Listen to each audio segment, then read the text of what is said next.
Great dude. Great Him and Ethan Hawke, like, just good guys. We gotta good have guys. Bon Jovi on the pod. I know, let's get Bon Jovi. JBJ. Actually, in First Reformed, Ethan Hawke's character is reading Thomas Merton. Oh, perfect. Yeah, anyway. Thomas Merton. So deep, bro. It's just so he's just so spot on. Good afternoon, my name is Jewel. Welcome to Jared to Jared. On this week's episode, the Jareds will return to the village. More talk about Ethan Hawke, finding unity, reincarnation, Jon Bon Jovi, future Vice President Tim Wahlz, and much, much more. Enjoy the program. That's actually really interesting because I totally forgot this last retreat. It's called a sesshin. That's the Japanese Zen word for it. 7-day meditation retreat. Sesshin. I had this whole thing about the village halfway through. It made so much sense. The village. I finally got it. Nice. Yeah. Good. Let's hear it. Let's hear it. Ready? Let's start there. All right, cool. All right, we're jumping into the deep end then. All right, so I'm on this retreat, right? And, we're sitting there meditating for all hours of the day. And you go in and out of, I guess, spiritual states or experiences, something like that, where you do, I had these moments of what you would call non-dual moments, right? Non-dualistic moments where the idea behind is that there's the idea of separation between self and other is an illusion, right? And scientifically, that's actually true, right? Because it's let's say the quality of the environment actually impacts my health, my behavior impacts the quality of the environment. So it becomes this feedback loop, right? So everything becomes this feedback loop. My well-being impacts the people around me, right? Let's say I walked into your house and I'm obviously in a really shitty mood. That's going to have an impact on you, right? On Dalton, whatever, whether it's because I'm just bringing the vibe down or you respond with oh shit, Jared's off. Let me show him some empathy. Whatever it is, there's going to be action and reaction, right? So again, everything is interconnected. There is no separation between self and other. However, in just day-to-day consciousness, we exist under that notion that it's no, it's just me. It's me against the world. I'm trying to figure out my life. I'm trying to manage my life. I need to manage my relationships. I need to just manipulate and order everything around me so I can feel safe and secure, right? That's coming from a place of it's me and then it's the world, Or if you're a big corporation that's doing shitty environmental practices, you're just totally ignoring the fact that that's going to come back and kind of bite you in the ass, right?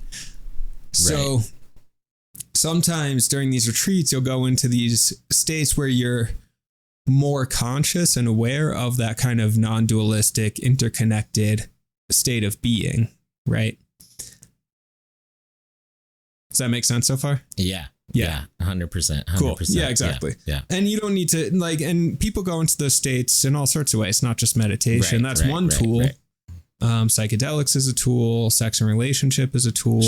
Sure. Or even just dream states. If you have a lucid dream, whatever, it doesn't, you know.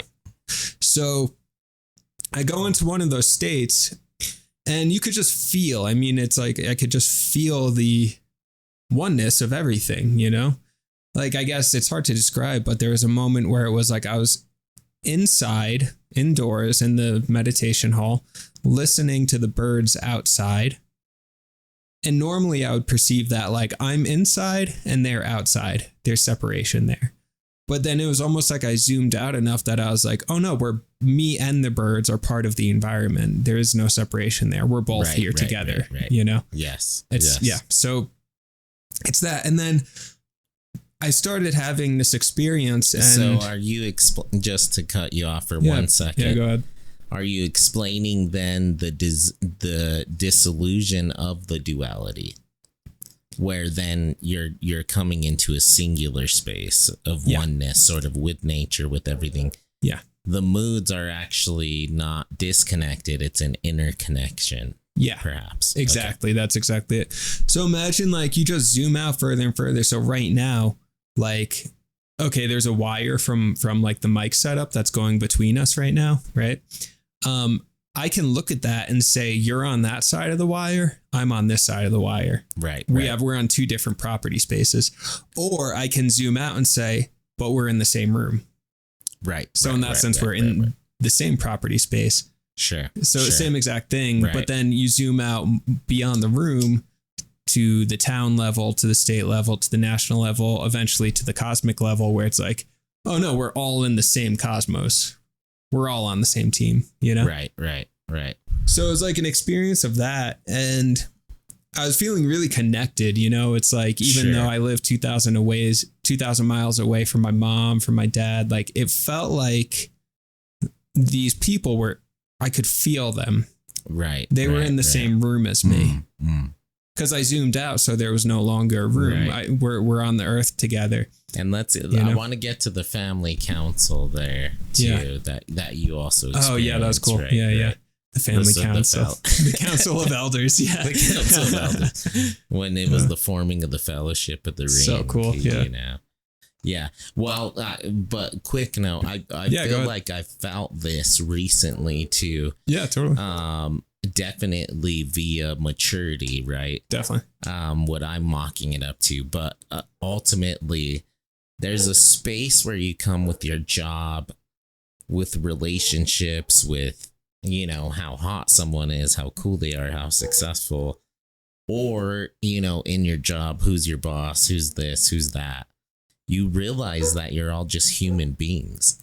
Yes. Yeah. All experiencing the singular human experience. Yeah. So all these titles of, you know, dean, principal, president, this and that, it doesn't matter, you know. And little like political side note, I think that's why like the Tim Walz candidate is so like relatable because he's everyday Joe. You know what I mean? Yeah. He represents a singularity. Yeah. And like the whole notion of weird, you know, is a separation of sort of the lone wolfing. You know, it's the continuation of the duality, which is not real. Exactly. Yeah. Right. Which is not real. Yeah. Other side note, it's hilarious that like the most compelling political figure for you in this presidential thing is Tim Walz. Like no one else gives a shit about Tim Walz. Like, I love Tim Walz, dude. The only reason I'm voting for Kamala is because I love Tim Walz. Because you love Tim Walz. Are you voting? Are you? I might vote for Tim Walz. Okay. All right. If Tim Walz just write in Tim Walz's name on the presidential ballot. Tim Walz runs for president. Yeah. You know, in 8 years, he's got my vote. He's got my vote. Beautiful. I mean, he's going to be pretty old by then. Yeah. You know. Well, all right. Anyway, so you just said something about you lost me. Duality, the illusion of duality. Was that it? It's not real. Right? Yeah, exactly. The duality is not real. Yeah. And there's all these categories that we fall into in our lives, and you know, and really. We get anxiety over these things, depression. Yeah. We which comes from separation. We lose time, right? Which is the most valuable, precious thing we have. Yeah. And it's time lost, you know, it's devastating. Yeah. And realizing that we're all just one. Yeah. That's I mean, to put it into idea mode is separation and disunity. Dualism is the illusion, and then unity is the reality, right? Right. And then it's like experiencing that, because someone can just say that, right? I could very easily just say, "Oh, we're all one," you know, which then becomes this sort of just like its own ideology. It becomes the North Wind. Right. We're all one, you know. Sure. And then you could become like a tyrant about that. Every time it gets windy, you're moving your family. Bro, exactly. Yeah. So anyways, this experience of like, you know, feeling mom, dad, these people, like I could feel that connection and feel the love and the bond is still there energetically despite physical distance. Right.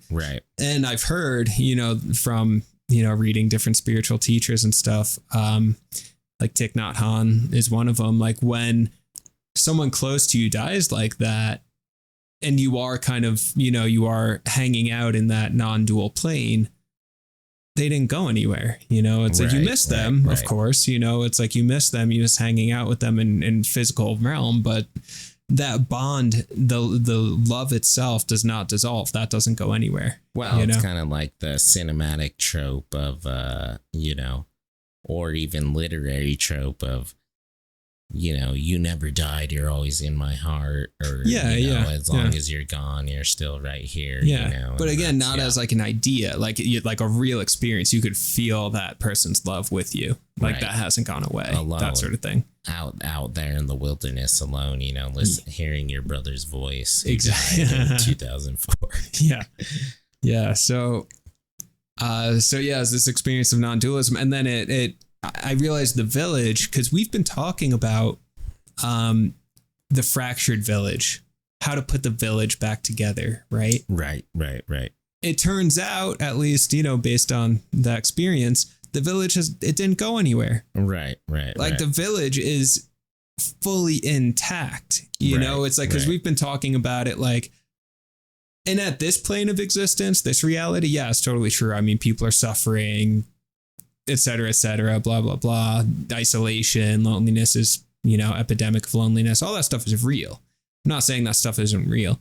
But then if you zoom out and then realize that's like those bonds, the bonds of the village are still there and never going away. They literally cannot be touched. They can't be touched by a government, by a terrorist organization, anything like that. That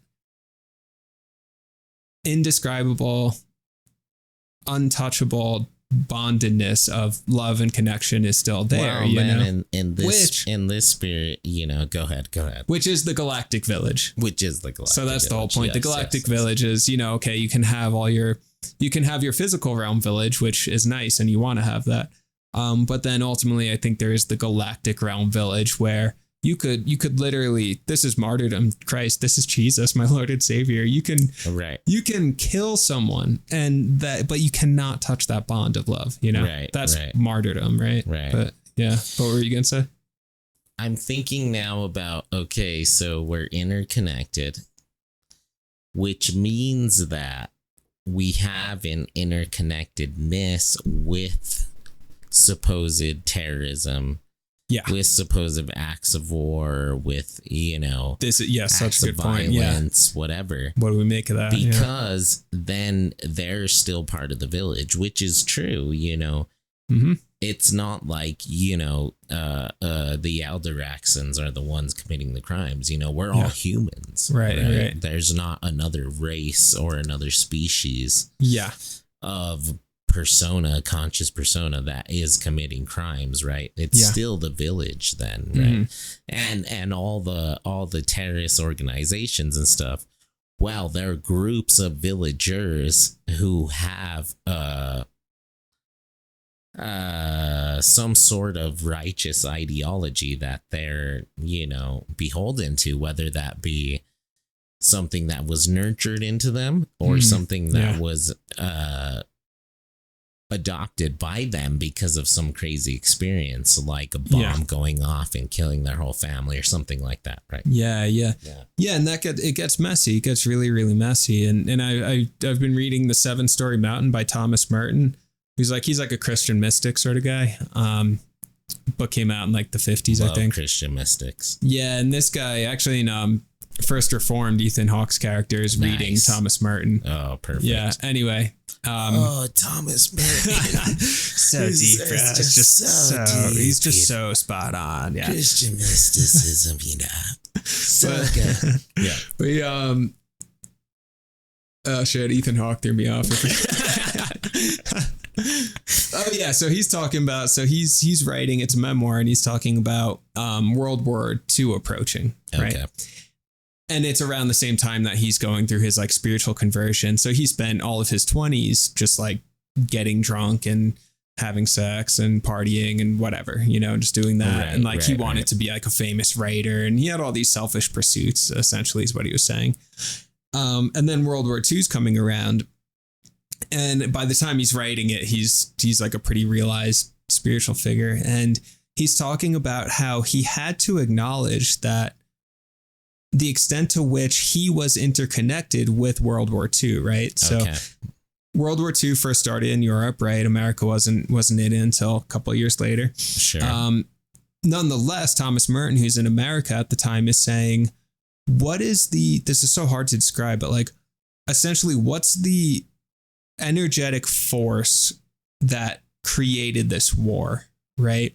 And he goes, okay, it's selfishness, it's ego obsession, it's all this sort of stuff. It's dualistic separation, right? And he goes, when I was drinking, partying, taking advantage of people, all this stuff, he goes, I was participating and contributing to that same exact energetic force from which the war itself arrived, you know?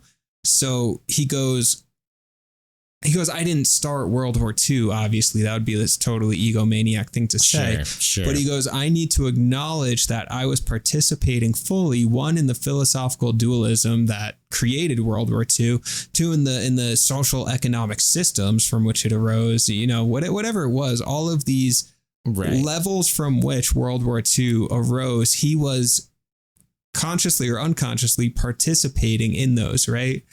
Which is like a weird level of understanding things. It was an unconsensual involvement in the events that were happening. Kind of, yeah. So then take that to our own age, right? And you look at terrorist organizations. 9/11 was just the other day, right? To what extent is our behavior, and this is a hard question, and I don't know what the answer is, but to what extent is our localized individual behavior at least coming from the same dynamic in which there is violent terrorist groups attacking the US, you know, European countries, each other, whatever. Right. You know, and that's what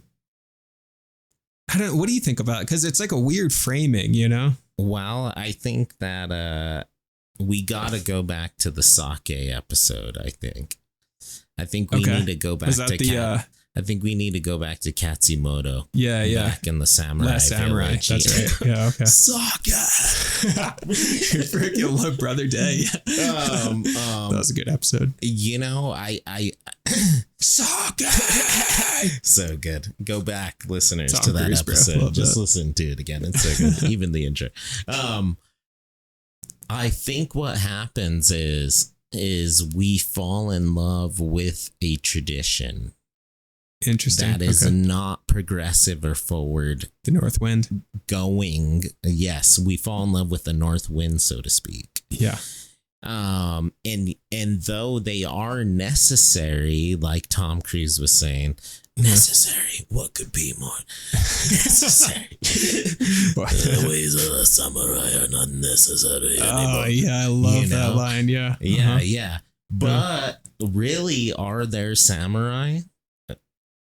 I mean, Katsumoto was right. And we fall into this sort of, things should be this way. Shit, I remember Fur's cafeteria. I miss it. Like the food should be served that way, like on a micro scale, right? Yeah. We fall into these traditions of sorts, you know. And I think larger nations as well, or larger groups of villages, they fall into a peace that they once knew. And when that's challenged or threatened to change, you fight to protect that peace. Yeah. And,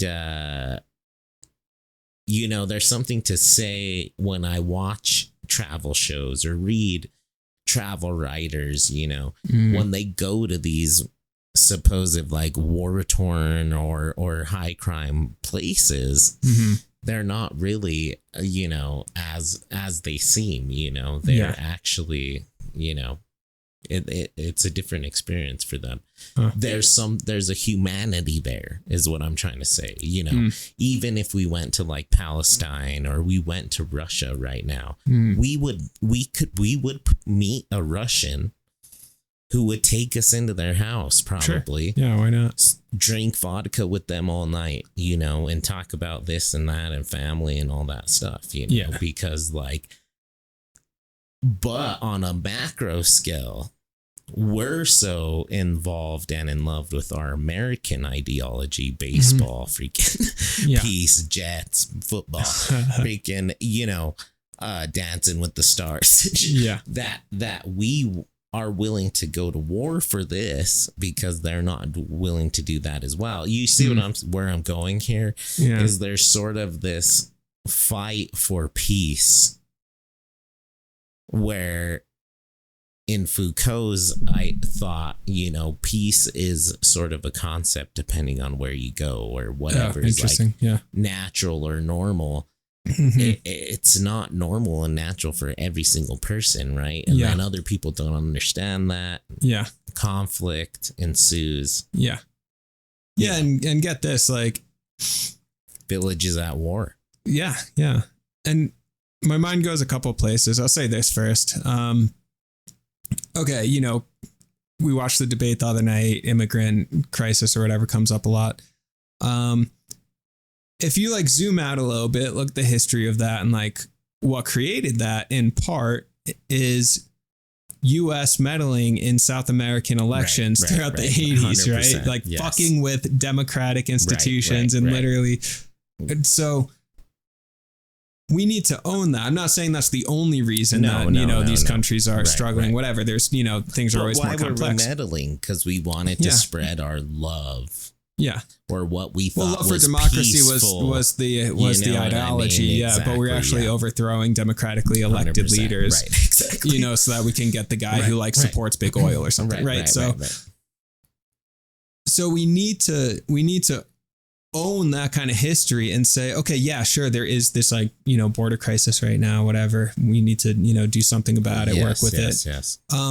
But at the same time, as individuals, at the national level, at the individual level, say like, we only have responsibility over ourselves ultimately, right? And to say, well, what did we do to contribute to this situation? And can we look 20 years down the road from now and say, okay, well, what can we do now from a non-dualistic perspective that's going to heal not just us, but the people around us, that sort of thing, Right. And then the other thing I was going to say is if you look at a color, right? Let's say red. You stare at a red triangle for a minute straight, and then you close your eyes. This is a real thing. Try it. You actually will see a blue triangle in your eyelids, right? Because blue is like the, I forget what they call it, complementary color or whatever, the exact opposite on the color wheel from red. So,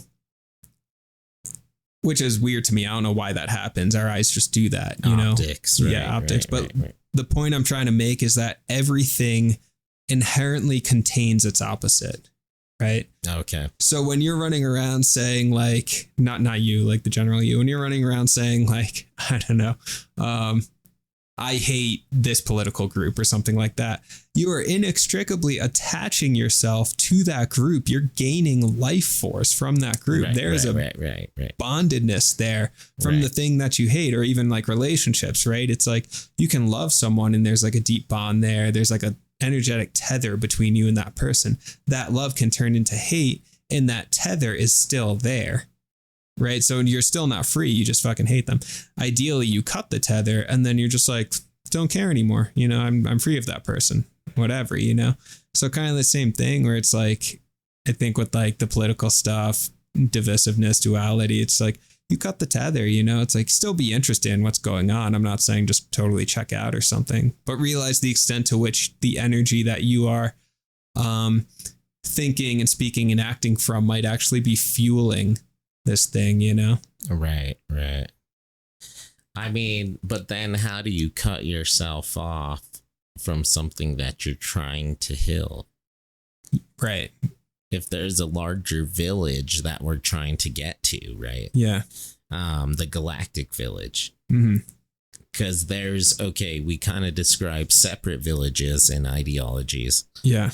And separations and toxic, perhaps, parts. Yeah. But then that is all linked to a larger entity, the mothership village, right? Yeah.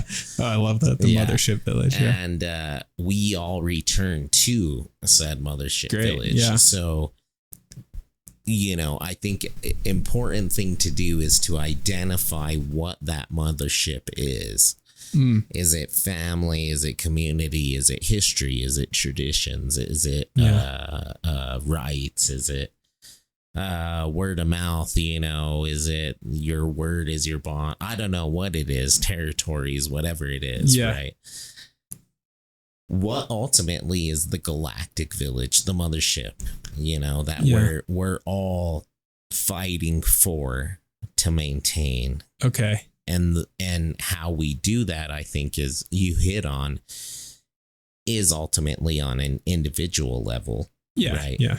But how can we as collective individuals, try to get closer back to the mothership? Totally. Yeah, so there's different methods, One thing that comes to mind, this is, I've been on like a Catholic kick lately, but like... Love it. Okay, I forgot the actual name of the prayer, the Lord's Prayer or whatever. It goes like, Our Father who art in heaven, hallowed be thy name, thy kingdom come, thy will be done on earth as it is in heaven. Yeah. There it is, right? What that's essentially saying, thy will be done on earth as it is in heaven. You go to this is ridiculous. You go but real. You go to the mothership village, right? The galactic village, the space of spiritual, non-dualistic connection. Right. And when you see that, and when you have an experience of that or whatever, that then materializes, I think, manifests in the earth realm. So we have the mothership realm, and then we have the earth realm. We have God's kingdom, and then we have earth. Thy will be done on earth as it is in heaven. Right. So it's like you go into the heaven realm, the mothership realm, whatever you want to call it. Okay. I'm with the you. South Wind, it's like the gooey, ambiguous space where we're all one.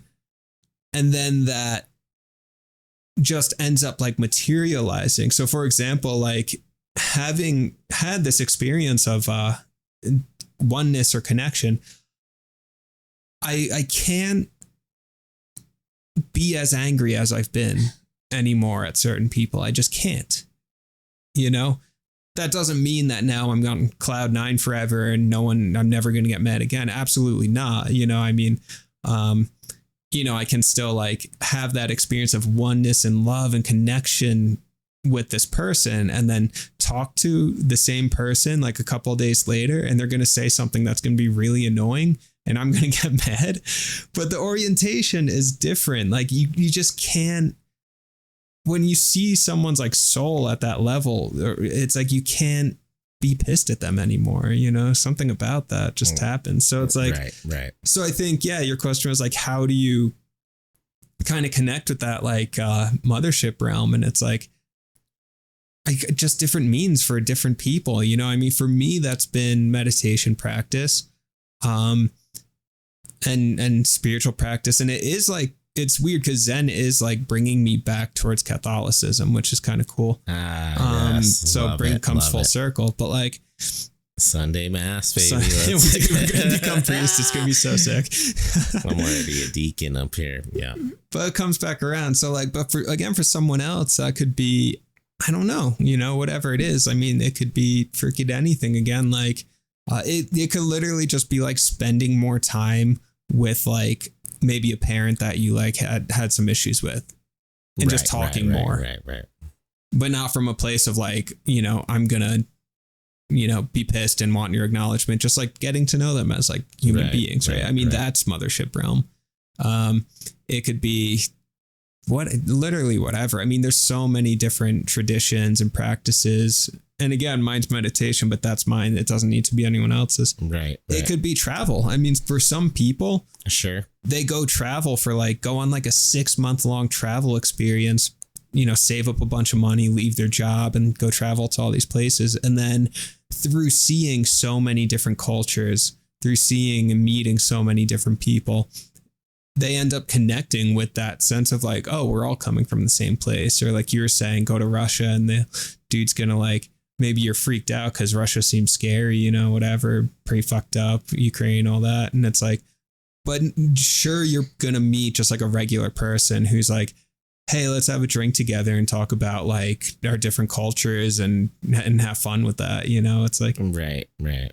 And then that becomes a vehicle for a growth and connection. Sure. Sure. So I mean, literature, philosophy, studying literature, I think has been huge actually for me for connecting. Oh, yeah. Right. Yeah, absolutely. Absolutely. Literature is interesting because there's the historical connection to the collective, the historical collective, right? Yeah. Of experience and relating to individuals and their own personal lives and experiences and recollections and their own personal motherships, in their own villages. Yeah. And maybe that's what it is going back to that heaven, thy will be done in heaven and earth. The heaven realm being the mothership village, right? And then the earthly realm being our own individual villages. Yeah. That we live in, all the way even down to a micro scale, our own families, right? Are then trying to emulate that same mothership, right? And then even the worst of the worst, so to speak, Putin, fucking Kim Jong, or Trump or Biden, however you want to put it, right? Sure. Every single one of them in their own minds are trying to emulate the mothership village in their own way. Like that Tucker Carlson interview with Putin, right? Yeah. Putin's just going off about like history and Russia used to be this and that, and we used to have this, and he has this weird like thoughts on unification and historical like unity and all this stuff, and but the way we see it is this guy is a deranged freaking psycho killer, and then other people, to take it more down to like the American realm, people think Biden's the worst president that ever lived, but Biden's just like some dude that rode Amtrak, and like loves his kids and has dementia, and like same with Trump, like we think Trump's the end of the world, the worst. Trump's just like an orange dude who gets tanned, and like he genuinely thinks in his head that the village is in distress, Like he actually is just like, guys, I just want to make America great again. He's very sincere. He literally thinks he's gonna make America, like the village, great again. MAVA, make the village great again. I don't. All right, I'm gonna have to push back on some of that because. Okay. But I'm just saying, if this thing is unity, if we're to buy it, that means we're all in it together, right? Sure. I hear what you're saying, but I want to, I don't know, complicate it or something, because and we'll use Putin, right? Okay. All right. So let's say Putin's narrative is like, guys, I just want to guys, I just want peace. I really miss Ukraine being part of the Soviet Union. Like, guys, come on. Like, once you're back in with the, like, we're going to treat you really well. It's cool. It's cool. Historically, we're always one. Let's bring it back. Okay. One, I don't know Russian history well, so I'm just going on assumption here. But it's like, dude could say that all he wants, but it's like, let's be fucking real. That's not his actual motivation. It's like, Zelensky and Ukraine do have a troubled history. Sure. Yeah. But like dictatorial leaders love having their poignant narratives. Right. Guys, come on. I'm just trying to fix things. No, you're fucking not. What are you, crazy? Look how many people he's killed, right? So it's like, guys, I'm just trying to fix things. Now, is that to say that I'm saying he lacks a soul, right? That there is no mothership, galactic realm part of Putin somewhere buried deep inside there, right?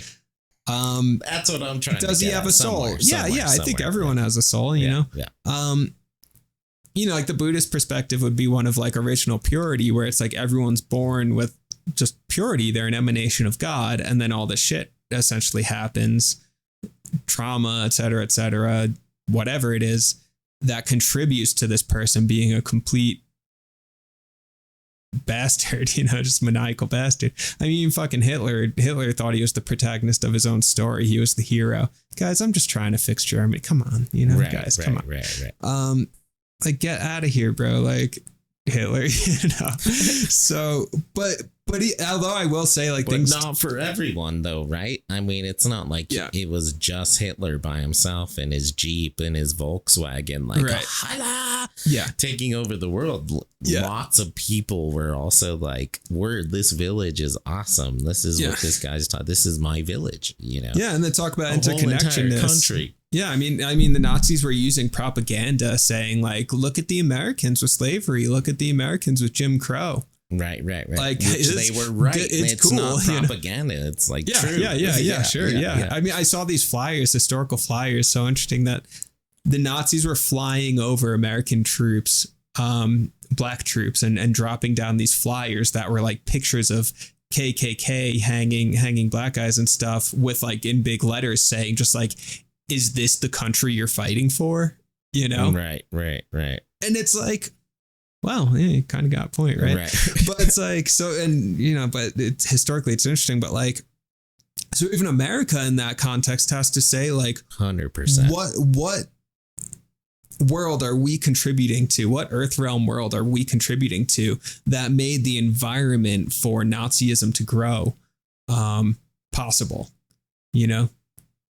Right. Not saying that, you know, America set up Hitler or something like that. No, of course not. But just by virtue of like being itself this racist, anti-Semitic, slaveholding Jim Crow country, whatever, it's like you are contributing to the environment in which a Holocaust like that can happen. And then this is where the mothership village gets complicated, because then people, you know, are willing to kill for what they believe that ideology is. Exactly. And then wars happen, and then, you know, spiritual genocide and all this crazy stuff, right? Yeah. So, and you've made some good points in the past. I think maybe it's a Foucault thing, but in our conversations about religion and stuff, where it's like, if it gets to a point where you're giving more to the religion than the religion is giving to you, then it's like, it's like a misappropriated dynamic in relationship. Foucault, fuck him. No. But that's what. No, I remember those But combos. same thing with ideology too, where it's just like, bro, Foucault it's like too is on that as well. Yeah, it's just the basic postmodern ideology of which is serving life which over death, right? Yeah, exactly. Yeah. Like, I mean, I've always said, like, you know, I don't think there's going to be like a civil war or something, but like, if there is, I'm not fucking dying over Trump. I'm not dying over Kamala Harris. Like, are you kidding me, bro? I'm not giving my I'd consider my life for to Tim, that shit. But, yeah. For Tim Wahlz. For Tim Wahlz. Maybe Tim Wahlz. Maybe Tim Wahlz. He's like a really good guy. Yeah. But anybody else? No. You know. But then, okay, so I think all spiritual leaders have this dilemma, right?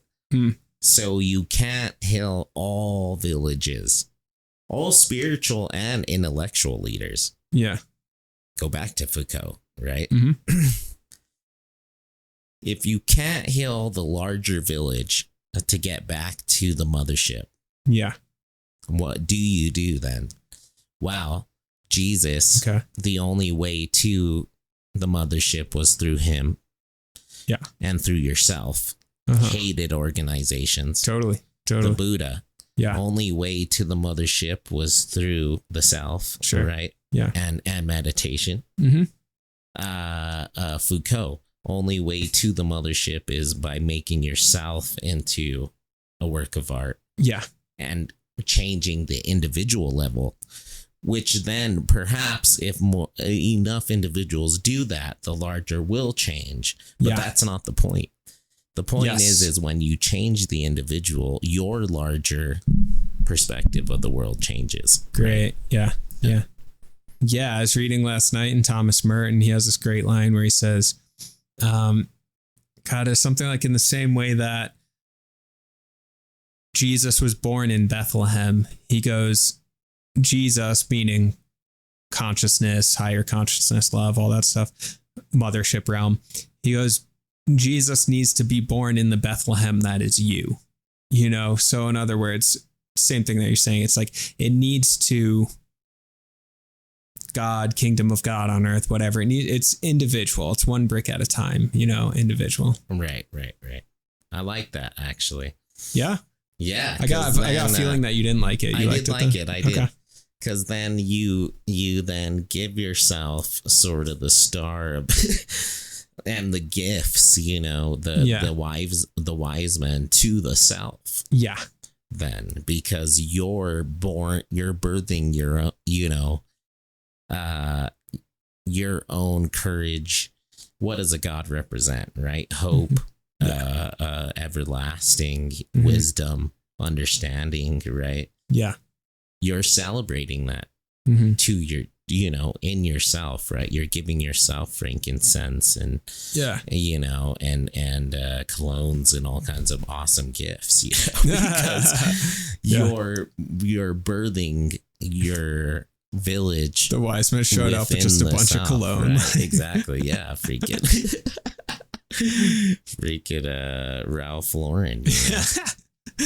Yeah, freaking oh man, I just had this memory that just tripped me out. I must have been such a little kid at our church on Long Island. I guess it must have been around Christmas time or something, because there was this whole like reenactment of like the wise men, bringing the gifts to baby Jesus and all. They got all us like little kids to like reenact this play, right? And I was one of the wise men, and I was given. Nice. God, buried memory. And I either had like the frankincense or myrrh. Man. Yeah. Oh, Catholics are wild, but like, I remember I had the frankincense or myrrh, one of those, and I remember just being like, I don't know what that means, Just, right. But I was like, all right, well, I guess I'll go with it. It's what the adults want, Yeah. Yeah, funny. Huh. Oh yeah, but one other line that comes to mind, James Joyce wrote in a letter once to Ezra Pound.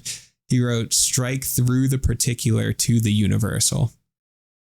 So that's the, you go so far inwards into your singular particular self that you then come out the other side where everyone's connected, the universal. Right.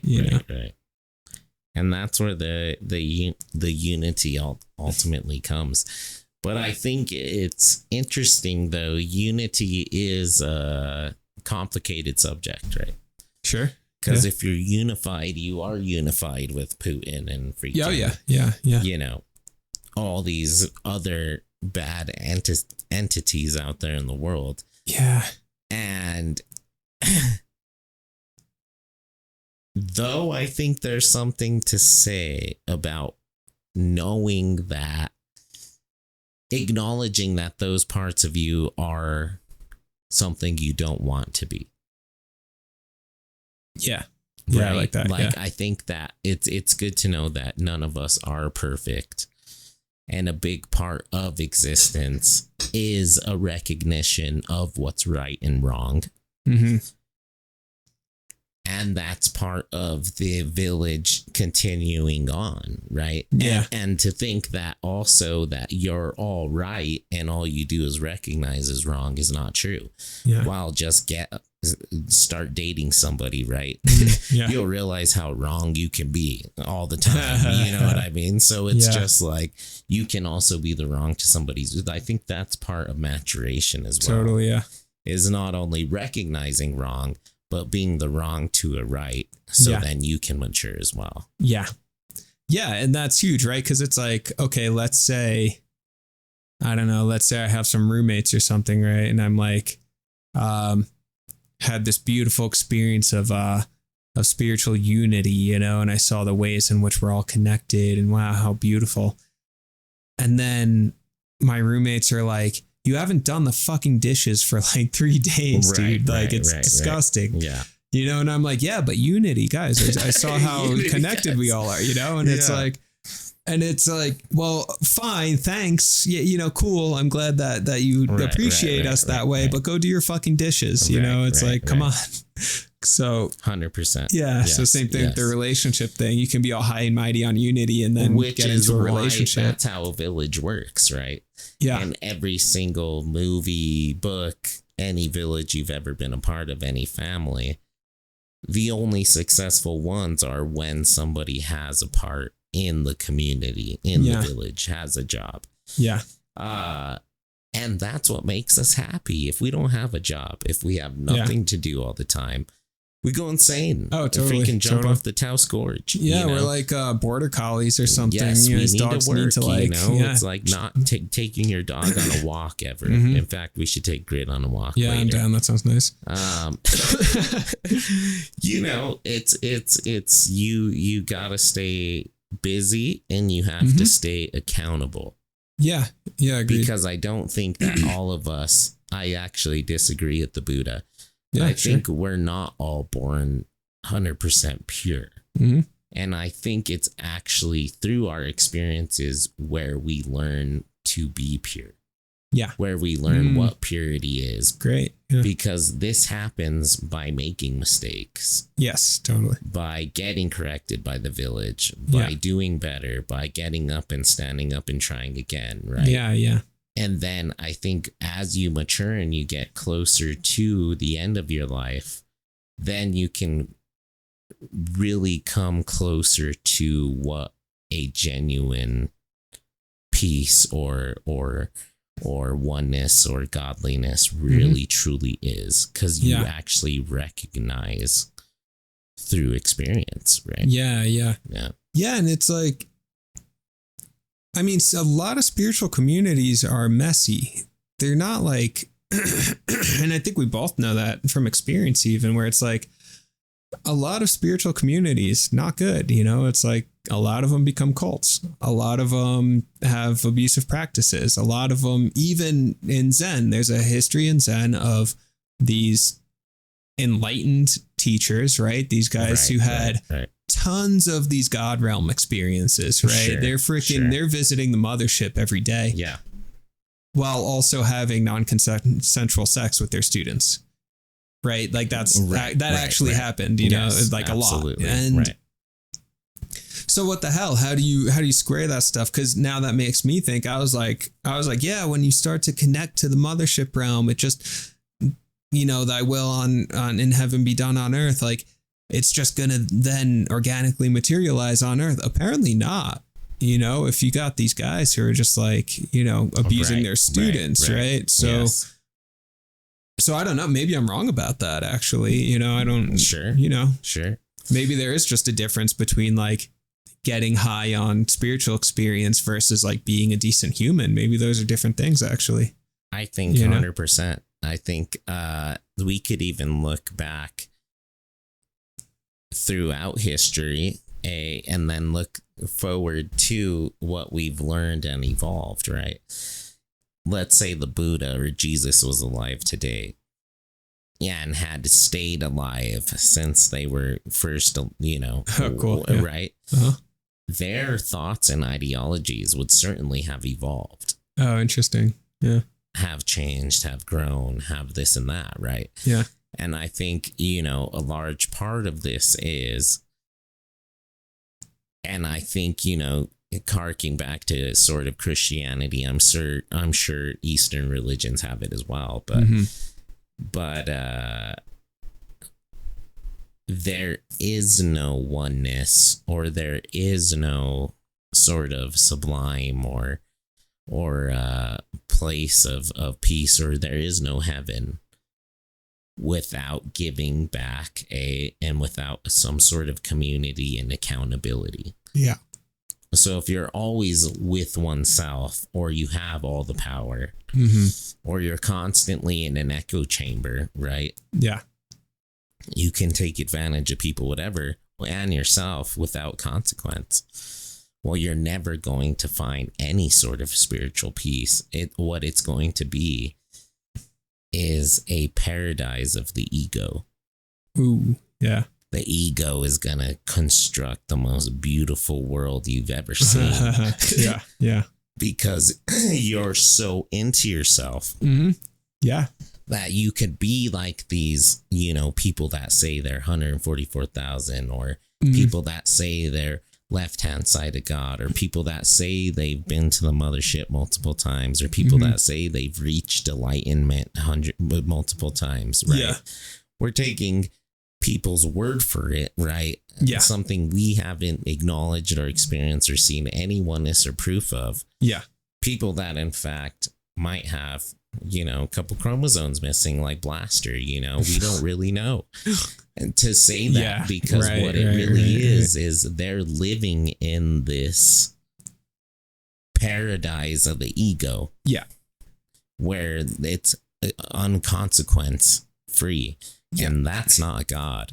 Yeah. That's not peace. That's not oneness. That's not sublime. That's the illusion of utopia. Exactly. Yeah. Right. The paradise of the ego. Exactly. Yeah. And I think the only way to find that is through also not only focusing on the self, meditating this and that, but also selflessness. Yeah.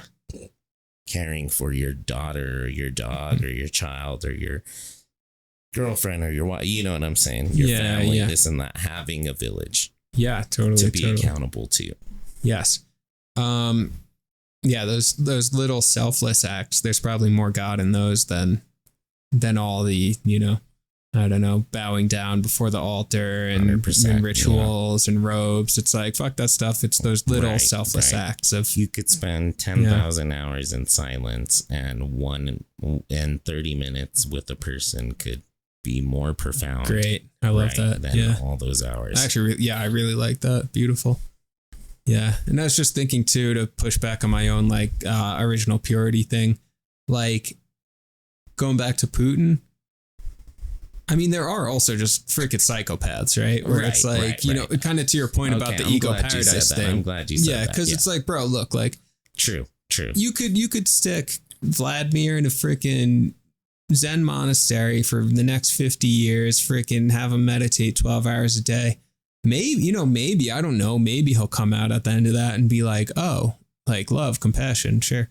Or it'll turn out like, no, he's just a fucking psychopath. And then he's going to go do that for 50 years and then become the guy who like starts this giant worldwide cult. It's like, I don't know. There are some people that are just like demonic. We've talked about this too, like pure evil. Right? Yeah. Does that exist? Oh, absolutely. Yeah, I guess I think so. And I think that what it is medical reasons above all. There's missing, some sort of chemical imbalance. Right. Or, it's not like you haven't like underdevelopment of something. Right. Yeah. Like it's not because someone hasn't connected with their soul on the mothership enough. It's like, no, their brains are actually just dysfunctioning. There is a biological reason why and nothing's this person change cannot that. connect. Yes, 100%. Wow. Okay, I was listening to a podcast, right? So there's this show, alternate control desire or something like that, right? Yeah. So essentially this guy gets pig butchered by this girl. Oh, right. Yeah. He meets some girl on like chat, free chat or whatever. Yeah. And he ends up like over the years giving this girl over $200,000. Oh God. Yeah. And awful. So he has a twin brother and his family, whatever, and they're like really concerned about him. They're like, dude, you need to stop doing this, blah, blah, blah. Yeah. He kills his family. No. Kills his parents, killed his twin. Oh. And like that's some fucked up karma, man. man. Was talking about on the podcast, and just that, like, he never done good at a job. He got like kicked out of school. Like he was just he's just off, bro. Just could never make it no matter what the hell he did, you know? Yeah. And boom, he met this girl. Boom, fucking gave her money, killed. And then DeLeo was saying he was so frustrated, wanted to chainsaw his head off because when they're interviewing him about it, he's laughing. Oh, he's like smiling, he's like an actual psychopath. Like, then, that's evil. That's evil. Yeah, something that's unnatural. That's the lone wolf, right? Yeah. Not everything should be accepted in the village. Sure. In order for the village to function. Agreed. The village must have rules. You need boundaries and rules too. You're totally right. Because it's like, I mean, look outside, man. It's like there is some crazy shit out there. It's like, let's say there's like a freaking, I don't know, scary seeming kind of erratic street person walking down your block right now. Right. Maybe my heart goes out to them and I'm like, God, that sucks. I wish we lived in a world that person was more taken care of. But am I going to invite that person in? Fuck no, dude. Are you crazy? Right, of course right, not. right. Of course not. It would put me, you, your daughter at risk. No, of course not. Right. Like, you just wouldn't, you know? So it's like, yeah, sure, unity and all of that stuff, which does exist. But at the same time, I'm not going to put myself in dangerous situations, Right, you know? right. At the same time, there's individuals that are ununified, right? They're detached. Yeah. From the mothership, from the larger whole. Yeah. Yeah. You know, and these are the lone wolves we've been talking about for weeks now. Yeah. Right. Yeah. Yeah. These are the ones that have low survival rate. Yeah.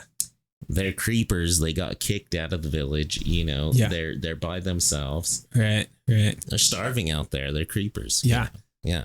Now let me pitch this. So, okay, because sometimes there is just like biological, your brain's messed up, freaking, and now you're killing people, right? And it's just like, there's no amount of spiritual practice that this person can do. Maybe even get them on some meds, but you know, maybe that will slightly work, but not really, whatever, right? And it's just like, that's just part of our reality. You know, this sociopath, psychopath exists, right? Now, if you zoom out though to like reincarnation level, right? Whether or not that's real, I'm just pitching it, sci-fi story. You zoom out to reincarnation level. Is it possible that that person's soul, let's say 800 lifetimes ago, started off, I'm talking like, you know, Smeagol becoming Gollum here, like started off as like pretty cool. They were like a normal hobbit in the village. Right. Everything was cool, you know, and then something bad happened to them, right? Something bad. They like, you know, their freaking mother got murdered, right? And now they're angry. You know, freaking Sith Lord style, right? Fear becomes anger. Yeah. Anger becomes hate, you know? Right. And then it just grows and grows, right? So this like beautiful little soul then just like becomes angry and fearful. Fear leads to suffering. And then they get their first kill, right? Boom. Now there's no going back. Right. And then it just gets worse and worse and worse. And then they come to the end of that lifetime, and then having accrued in the Buddhist context all of that bad karma for freaking killing that guy in their life, even if that guy did kill their mother or something, they're reincarnated in a situation that's like even messier, even worse, you know? And there's more fear and more anger and more hatred. Their brain's still okay, but there's a lot of fear and anger and hatred. And then they get more vicious, you know, kill a few more people, whatever, and stay on that track for multiple lifetimes until the karma builds up in such a way that your freaking brain is just incapable of connection and compassion. You know? Right. But Who then knows? at what point does the south wind kick back in? Exactly. Where you heal your karma, where you let a victim go. Yeah. Then then the next life, you exactly. And then that happens too, right? So take like, all right, so this character, you know, he gets to a point where now he's freaking like a dictator, freaking throwing people in the gulags. He's responsible for the death of thousands, right? Hundreds of thousands. And he's terrified, you know, because all these guys build their empires from a place of fear, right? Right. So then at one moment, it's coming back to them. They're going to be assassinated by the rival government or something, right? Right. And then this guy is about to be shot in the face, you know, this dictator. And then there's just a moment of recognition, a moment of just like, oh shit, is this how I made everyone else feel? Is this fear? And is this how I made everyone else feel? And that's the last thought that they have, you know, and then they reincarnate again. And it's actually slightly better because now there's that little bit of space. Right. Oh God, I shouldn't have done that. Yeah. Regret. Yeah. There's still a lot of fear, anger, all that shit, but oops, maybe I shouldn't have done that. It gets a little bit better. Right. And so on and so forth. And then next thing you know, they're freaking, I don't know, they're a person working in charity and saving lives, you know, who knows? And they then become, you know, rich, become an actor, become writer. Yeah. Know. I mean, there's this video the other day. Beautiful family. Yeah, Jon Bon Jovi, you know, freaking the singer or whatever. someone was trying to jump off a bridge and kill themselves. I saw that. Isn't that wild? Freaking Jon Bon Jovi walks up and is just like talks him down. That dude has beautiful karma. Dude. And you could see it in his face too, because it's like, I don't know him. I don't listen to his music really. Used to work on the but you look at this guy and he just has a warm face. He saved someone from killing themselves. It's like that dude. He's got some good karma. Maybe 800 lifetimes ago, he was an evil dictator. In this lifetime, he gets to be a musician, artist. Right. He's helping people. He's got this light about him. Good looking dude. Didn't lose his hair. Ready or not. And, dude, he even made like a renaissance in the 2000s. Like his career never dies. He's saving people. Yeah. Great dude, great hair, great Him and Ethan Hawke, like, dude, just good guys. We gotta have Bon Jovi on the pod. I know, let's get Bon Jovi. JBJ. J to J, bro. JBJ. Jon Bon Jovi. Oh man, J to J meets JBJ. It doesn't make a difference if you make it or not.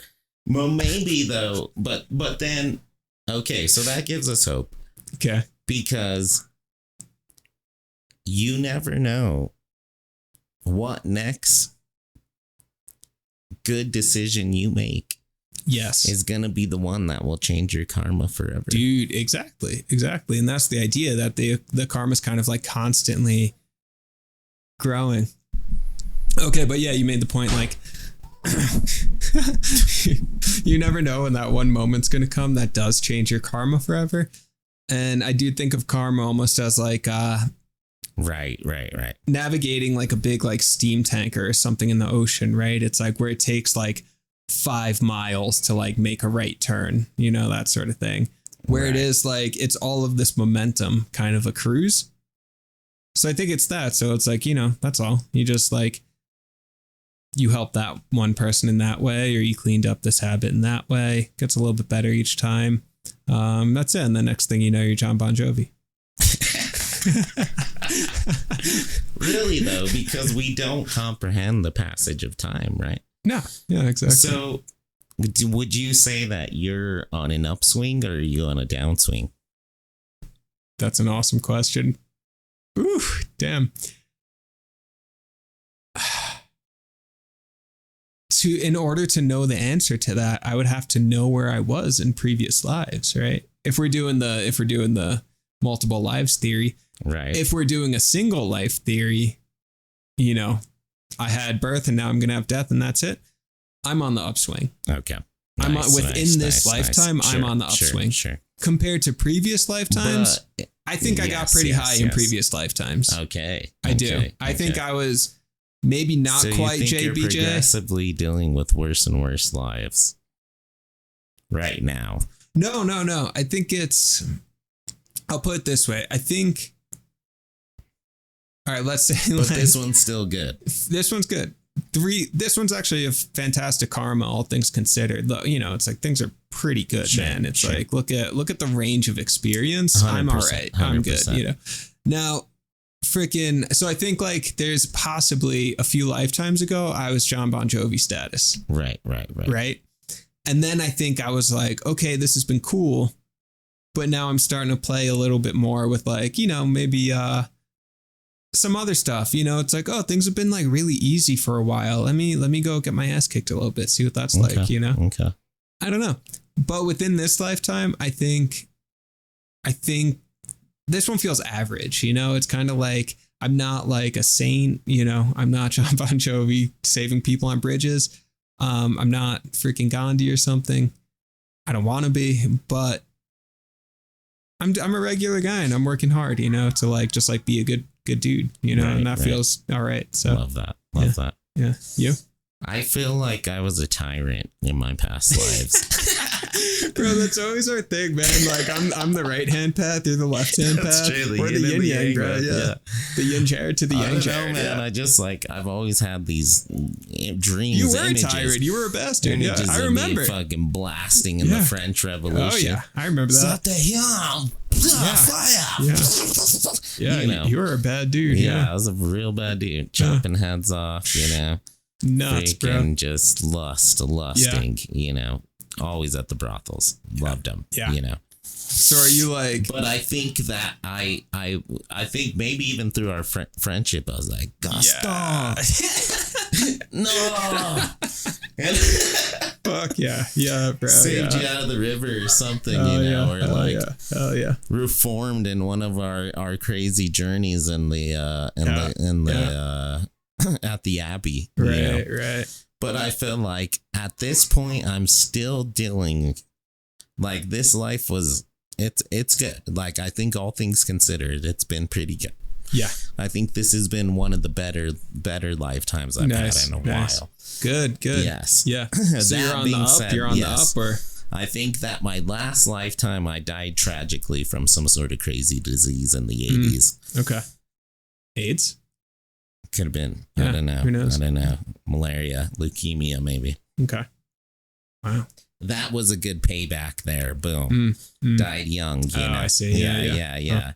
Passed one and did something even better. Had to live in the heat a lot in the 50s, 40s. Yeah. Hated it. You hate the heat. Yeah. Now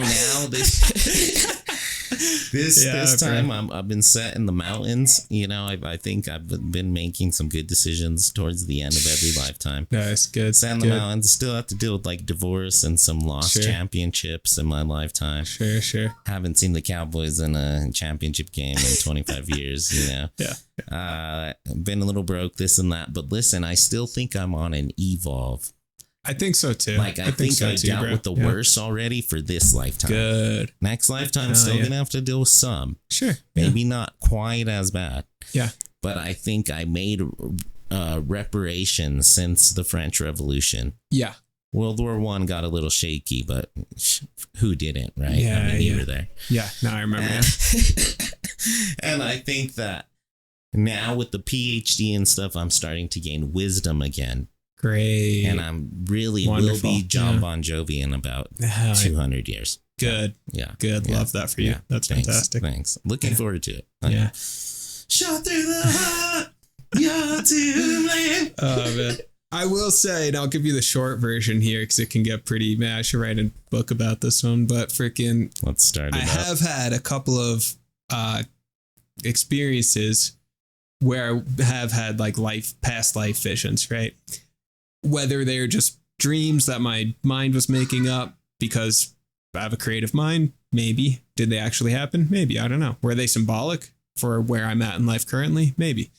Anyway, so the oldest life that I remember, quote unquote remember, is I was a freaking Mongolian warrior, bro. Like you're describing, kind of chopping people's heads off, bro. And the image, the memory, so to speak, was I was in battle, grab someone by the head and freaking cut their throat with my dagger, right? And the adrenaline, the high of combat, dude, it was wild. Right. I loved it. I didn't know you then. Yeah. And I loved it. Right. And I was I just felt powerful. Total freaking power. It was awesome. Yes. Right. And then following that, the next like several of these past life memories was me constantly getting mutilated in my body. I was the victim of sacrificial murder, for example. Like in one lion god. Yeah, the lion god. Yeah. There's one where I was sacrificed by the Aztecs, right? Sure. And those seemed connected to me, where it was like, just going with the story, like that Mongolian warrior, the soul that inhabited that body, had some fucked up karma. And then it was just like, oh, you like cutting people's heads off? Let's see how you enjoy it, And then that dude starts getting, freaking wrecked. And then from there, it was, oh, empathy. No, this doesn't feel good. Empathy. Okay. Right. Okay. And then I took a vow. I was like, I'm not killing anymore. Right. Empathy. Right. And then it just has been up and up from there, where it's like, oh, cool. And then that eventually played out where I didn't have to get murdered myself. I didn't have my body. Didn't have to get mutilated anymore, because it was like that karma was gone. I paid my penance for my Mongolian days. Right. And now it's like, yeah, I can live safely in my body because there's nothing there. I haven't, harmed anyone physically in that hardcore way in like 80 lifetimes. So that's cool. It's over. Right. I like that. So, I like that. So it plays out, It's playing out. Yeah. Where did what happened though at your pinnacle? Was it the Patriot style? Did you scalp too many people? Was at my pinnacle when I killed too many people? Sake or what happened there? Were you Katsumoto? What happened when you're Jon Bon Jovi and now you're here? You know what I mean? Okay, yeah. So I think I actually, as far as I know, I think my peak bad shit was the Mongolian days. Oh, okay. Yeah, because the vision got bad. Okay. The vision got fuzzy, but then I ended up getting my head cut off in battle. Bon Jovi. Yeah, that was furthest away from Bon Jovi. Bon Jovi.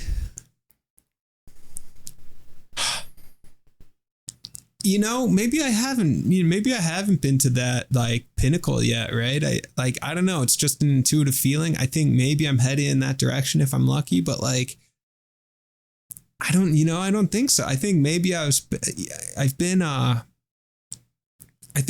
musician. I've been an artist. I have a lot of creativity in me. And a lot of that stuff just kind of comes easy to me. So I think, been a musician, been an artist, which is great. Which also, it's like Mongolian warrior all the way up to like, oh, cool, more sensitive, like empathy. Oh, art. Oh, neat. Okay. So I think maybe I'm still just exploring that stuff.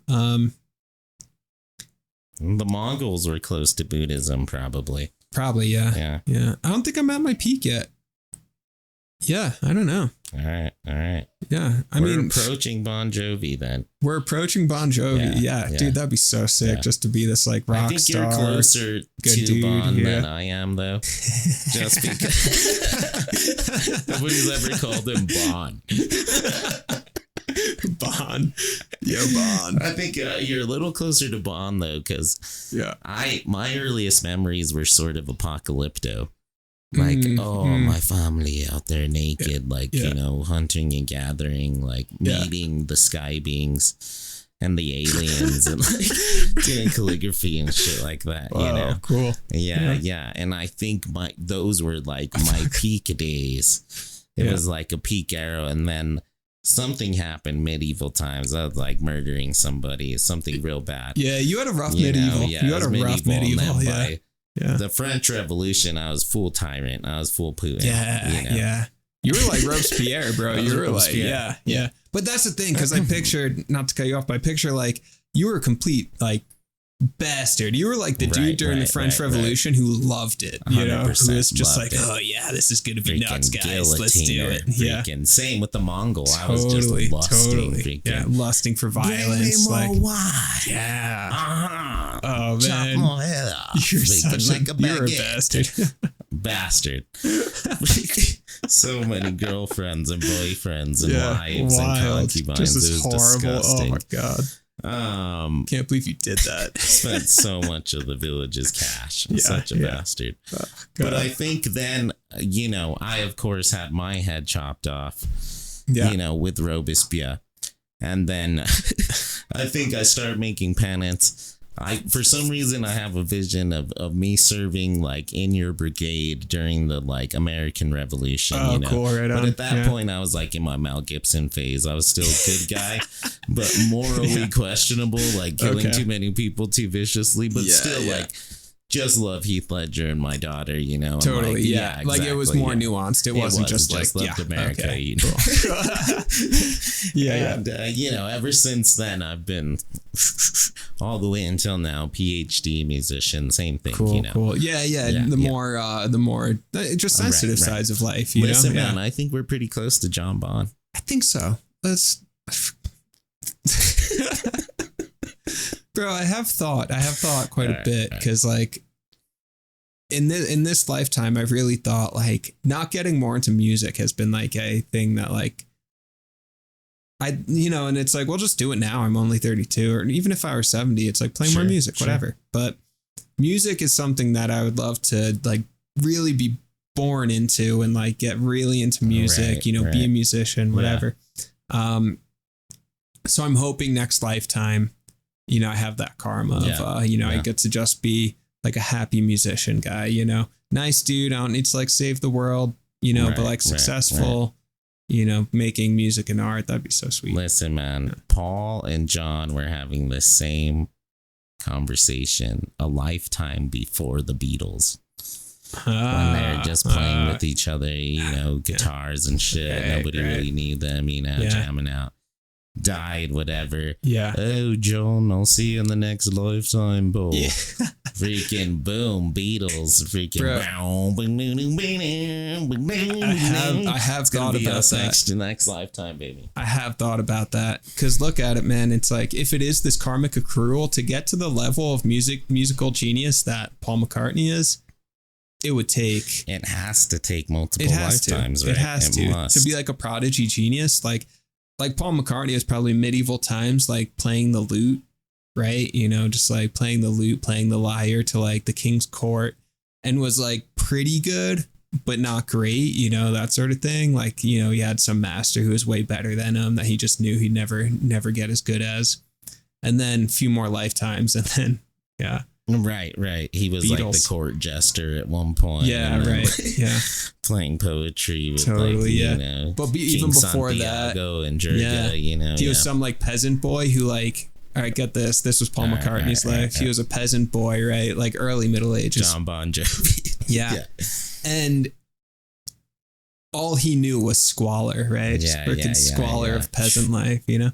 And then there was a parade. So sad. There's a parade. The King's Parade was like marching through the village, right? And there's jesters and there's like musicians and all this stuff. Yes. And it just lit little Paul McCartney's mind up. He was just like, wow. And for the first time, he saw something other than squalor. He saw artistry. He saw music, right? He saw the jesters and the lute players and the flute players, right? And then he was like, I want that. That lifetime, he didn't fucking touch an instrument, but that memory stayed with him the entire lifetime. Yes. Next lifetime, got to pick up an instrument for the first time. Yeah. You know? Beautiful, dude. Yeah. Beautiful. And that's where Paul McCartney got his start. Yeah.